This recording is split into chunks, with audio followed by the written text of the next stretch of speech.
নমস্কার বন্ধুরা, কেমন আছেন সবাই? আশা করছি সবাই এক প্রকার ভালো আছেন। আমার চ্যানেলে আপনাদের সবাইকে আমি স্বাগত জানাই।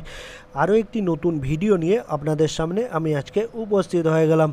বন্ধুরা, আমি আজকে আপনাদের মোবাইলের এমন একটি গুরুত্বপূর্ণ সেটিংস বা ট্রিক্স শিখিয়ে দেবো, যে সেটিংসটি আপনারা শিখে নিলেই কোনো রকম অ্যাপ ছাড়াই, অর্থাৎ কোনো রকম অ্যাপ আপনাদের কিন্তু ইনস্টল করতে হবে না বা ডাউনলোড করতে হবে না। এই ট্রিক্সটি আপনারা শিখে নিলে আপনারা আপনাদের মোবাইলে যে গুরুত্বপূর্ণ ফটোগুলো আছে, ভিডিওগুলো আছে বা ফাইলসগুলো আছে, সেগুলোকে আপনারা কিন্তু লুকিয়ে রাখতে পারবেন বা হাইড করে রাখতে পারবেন।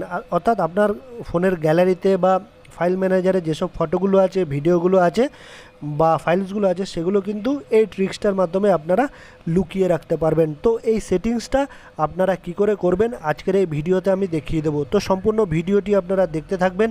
আশা করছি এই ভিডিওটি আপনাদের অনেক অনেক উপকারে আসবে। এই গুরুত্বপূর্ণ সেটিংসটি করে নেওয়ার জন্য আমাদের ফোনের যে ফাইল ম্যানেজার আছে সেখানে আমাদের চলে যেতে হবে। ঠিক আছে বন্ধুরা, ফাইল ম্যানেজার বা আপনার মোবাইলে যেখানে গ্যালারি আছে সেটা আপনাদের ওপেন করে নিতে হবে। আমি আমার যে মোবাইলের ফাইল ম্যানেজার আছে সেটা ওপেন করে নিচ্ছি। এই দেখুন বন্ধুরা, ফাইল ম্যানেজার, এটা আমি ওপেন করে নিচ্ছি। তারপরে এরকম একটা পেজ কিন্তু ওপেন হয়ে আসবে। তারপর আপনারা একটা ফাইলের আইকন দেখতে পারবেন। এই ফাইলের আইকনটা দেখুন উপরে একদম এইখানে আমি মার্ক করে দিচ্ছি। এই ফাইল আইকনে আপনারা ক্লিক করে দেবেন। আমি ক্লিক করে দিলাম। তারপর আমাদের মোবাইলে যে ফটোগুলো আছে বা ডকুমেন্টসগুলো আছে সেগুলো কিন্তু এখানে শো করবে বা এরকম একটা পেজ ওপেন হয়ে আসবে। এবার একটা অপশান দেখতে পাচ্ছেন DCIM। এইখানে আমার কতগুলো ফটো আছে, এখান থেকে একটা ফটো আপনাদের আমি হাইড করে লুকিয়ে দেখাবো বা হাইড করে দেখাবো। ঠিক আছে, তো আমি DCIM ফাইলটাতে ক্লিক করে দিলাম। তারপর আরেকটা অপশান এখানে চলে আসবে। বন্ধুরা দেখুন, ক্যামেরা বলে একটা অপশান দেখতে পারবেন। এই ক্যামেরার মধ্যে আমার ফটোগুলো কিন্তু রয়েছে।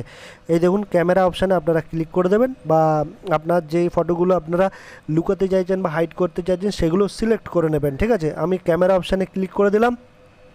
তারপর এইখানে আমাদের ফটোগুলো এখানে দেখাচ্ছে। ধরুন আমি এই ফটোটা হাইড করে দেখাবো, লুকিয়ে দেখাবো, এই ফটোটা লুকিয়ে দেখাবো বা হাইড করে দেখাবো। ঠিক আছে, তো আমি এই নিচে ডান পাশে একটা অপশান দেখতে পাচ্ছেন গোল রঙের, এইখানে এইটা সিলেক্ট করে দেবেন। ঠিক আছে, যেই ফটোগুলো বা যে ফাইলগুলো আপনারা লুকাতে চাইছেন বা হাইড করতে চাইছেন সেগুলো আপনারা আগে সিলেক্ট করে নেবেন। ধরুন আমি এই ফটোটা লুকাবো বা হাইড করবো, সেই জন্য আমি এটা সিলেক্ট করে নিচ্ছি। ঠিক আছে বন্ধুরা, তো আমি এটা সিলেক্ট করে নিলাম। সিলেক্ট করার পরে নিচে একটা অপশান দেখতে পারবেন আপনারা, মোর বলে একটা অপশান দেখতে পারবেন। এই দেখুন মোর, এই মোর অপশানে আপনারা ক্লিক করে দেবেন। আমি মোর অপশানে ক্লিক করে দিলাম। এরকম একটা পপ আপ কিন্তু চলে আসবে। তারপর এখানে একটা রিনেম বলে একটা অপশান দেখতে পারবেন আপনারা। এই দেখুন রিনেমে আপনারা ক্লিক করে দেবেন। ঠিক আছে, তো আমি রিনেমে ক্লিক করে দিচ্ছি। রিনেমে একটা সেটিংস আপনাদের করে দিতে হবে, এই যে JPJ। তারপর এখানে আপনারা শুধু একটা ডট বসিয়ে দেবেন বা বিন্দু বসিয়ে দেবেন। ঠিক আছে, আমি ডট বসিয়ে দিলাম। তারপর এইখানে ওকে বাটনে আপনারা ক্লিক করে দেবেন বা টাচ করে দেবেন। এই দেখুন ওকে বাটন, এই দেখুন ওকে বাটনে আপনারা ক্লিক করে দেবেন। আমি ক্লিক করে দিচ্ছি। এই দেখুন ক্লিক করে দিলাম। আরেকটা পপ আপ কিন্তু চলে আসবে। এই পপ আপে ওকে বাটনে আবারও আপনারা ক্লিক করে দেবেন, তাহলে কিন্তু এই ফটোটা কিন্তু হাইড হয়ে যাবে বা লুকিয়ে যাবে। ঠিক আছে, তারপর আমি এইখানে আপনাদের ওকে বাটনে ক্লিক করে দিচ্ছি। দেখুন ওকে বাটনে ক্লিক করলে এই ফটোটা কিন্তু হাইড হয়ে যাবে। দেখুন আমি ওকে বাটনে ক্লিক করে দিলাম। এই দেখুন ফটোটা কিন্তু হাইড হয়ে গেল বা লুকিয়ে গেল। এই দেখুন আর ফটোটা কিন্তু দেখা যাচ্ছে না। ঠিক আছে, তো আপনারা আবার পুনরায় সেই ফাইলগুলো আবার কী করে ফিরিয়ে আনবেন সেটা আমার দেখিয়ে দিচ্ছি। আবারও আপনারা এখানে সিলেক্ট করে দেবেন। তো আমি এটাতে আবার সিলেক্ট করে দিলাম। তারপর আপনারাও আবারও মোর অপশানে চলে আসবেন নিচে। তারপর আবারও রিনেমে চলে আসবেন।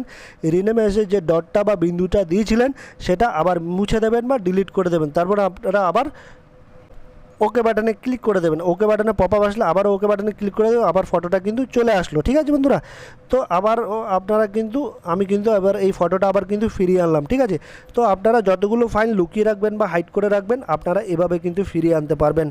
আশা করছি বন্ধুরা এই ভিডিওটি আপনাদের অনেক অনেক উপকারে এসেছে। যদি ভিডিওটি ভালো লেগে থাকে লাইক শেয়ার সাবস্ক্রাইব অবশ্যই করে দেবেন এই ভিডিওটিকে।